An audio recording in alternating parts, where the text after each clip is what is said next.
ಯಾರೇ ಅಕ್ಕ ಬೆಂಗಳೂರು ಕಾಯೋಳು, ಅಮ್ಮನಿಗೆ ಅಮ್ಮ ಅಣ್ಣಮ್ಮ, ಯಾರೋ ತಮ್ಮ ಕರ್ಗಾನ್ ಮೆಚ್ಚೋಳು,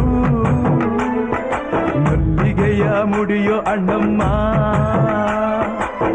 ಬರುತ್ತೀನೆಂದರೆ ಇಲ್ಲಿಗೆ ಬರೋ ತನಕ ಮೌನಿ, ಕೊಡುತ್ತೀನೆಂದರೆ ಹರಕೆ ಕೊಡೋ ತನಕ ಕೋಪಿ. ಆಡಿದ ಮಾತನ್ ಮೀದಿರೋ ಭಕ್ತರ ಇವಳಿಗೆ ಇಷ್ಟ ಇಷ್ಟ.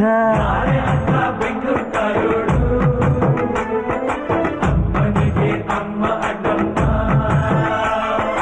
ಯಾರು ತಮ್ಮ ಕರ್ಗಾನ್ ಮೆಚ್ಚೋಳು, ಮಲ್ಲಿಗೆಯ ಮುಡಿಯೋ ಅಣ್ಣ.